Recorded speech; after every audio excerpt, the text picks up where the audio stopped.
how do you see being part of this organization, APPF? How do you see the changing audiology landscape and the entrance of other competitors and over-the-counter hearing aids? Um, where do you see the future of independence, especially as part of APPF?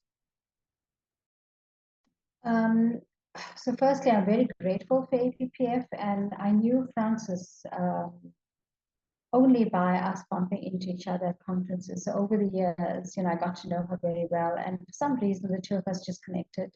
So, when I was part of the initial discussions, like you were saying, when this whole concept was being put together, because I saw the need, I was also felt that there had to be an organization that spoke for the independent audiologists. It's a very scary time, I have to admit.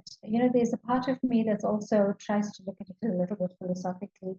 I firmly believe that whatever is meant to come to you will come to you. So I think if you still continue doing good work, I don't think the kind of retail outlets, etc., are definitely a lot more profit-driven, will be very much patient-centered. I mean, patients will often comment on, like, that was an hour and a half. That's what my fitting sessions are, an hour and a half. When I do an initial order and the patient needs a hearing aid, it takes an hour and a half to explain the results, to talk about hearing aids, what's available, etc. So I think that kind of quality care, you're not going to get from that. We're definitely going to get patients that want that quick fix, just want a hearing aid, couldn't care about all the blabbering that you do about all the stuff that they can do. They only get something cheap. And I think, sadly, I think this is where they're going to go.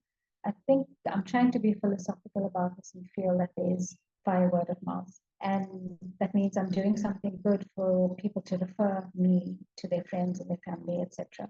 I think there's definitely a place for it. Also, I know that the universities are churning out more graduates than we can deal with, and the reality on the ground is that there isn't enough work for everybody.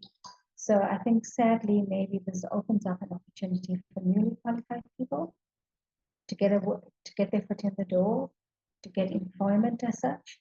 If I had to take away, if I had to look at it from that angle, there are these graduates that don't have work, but there's an opportunity for them.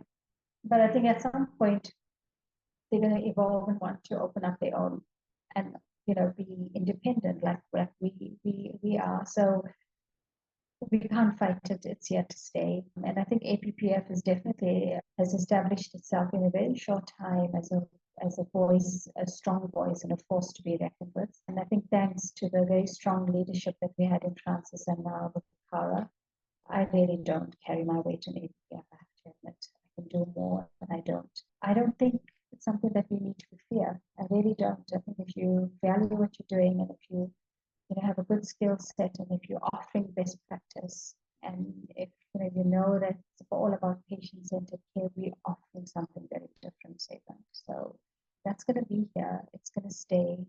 We just have to do something that sets us apart from these retail outlets.